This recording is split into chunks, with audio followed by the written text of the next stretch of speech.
ام يوسف، نعم. امال فين الشاحن؟ عشان تليفوني فاصل وعايز اشحنه. مش عارفه اشوف في الركنه كده. في الركنه؟ طب ما دور تيجي عليه تدور لها هناك. عليه. انا مشغوله بس في ايدي حاجه كده. روح شوف انت. طب انا مستعجل بس تعال هولي. طب دور عليه بس انت كده وعم اخلص بس اللي في ايدي. استغفر الله العظيم يا رب.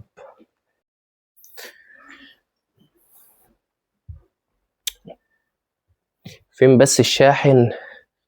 انا مستعجل ومش عارف بس ما بتجيش تجيبهولي ليه.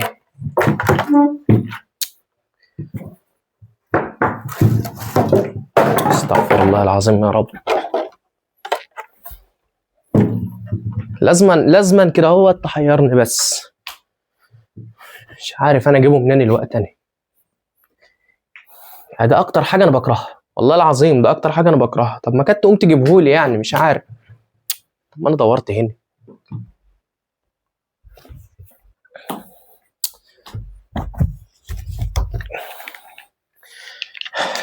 اهو الشاحن لقيته.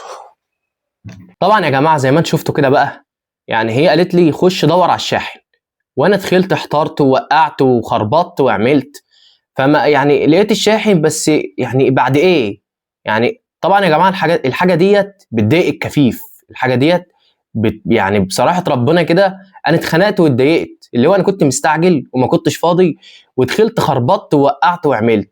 طيب نصيحتي بقى، انت حاولي اللي انت تقفي جنب جوزك، حاولي اللي انت تجيبي له الحاجه اللي هو عايزها، حتى لو كان في ايدك ايه وكنت مشغوله بايه، لا هو اهم من اي حاجه. لان الكفيف يعني بيتضايق من الحاجه ديت جدا. او انت مثلا حددي له مكان الحاجه بالظبط، قولي له انا حطاها على الكنبه، او حطاها على الترابيزه، او حطاها على الكوميدينو جنب مش عارف ايه جنب كده. يعني اللي هو تحددي له موقع الحاجه بالظبط، عشان يقوم داخل جايب الحاجه ويقوم مستخدمها، او يقوم مخلص الحاجه اللي هو عايزها ويقوم واخد بعضه ويقوم ماشي رايح لمصلحته. بس فاتمنى لو واحده مبصره متجوزه كفيف تفكر في الموضوع دوت، وتعمل بالنصيحه اللي انا قلت عليها ديت، لان يعني هتفيده جدا. وغير كده كمان هو هيفرح وهيتبسط لما يلاقي مراته كده يعني واخده بالها منه، مهتميه بيه، ما بتحسسوش اللي هو ناقصه حاجه. انت خلاص وراكي شغل، مشغوله، مش قادره تقومي تجيبي له الحاجه، لا عرفيه مكانها بالظبط وهو هيروح يجيبها. مجرد ما هتقولي هي في الحته الفلانيه هيخش على طول يجيب. وتمنياتي لكم بالتوفيق والنجاح يا رب، واتمنى تكون النصيحه عجبتكم.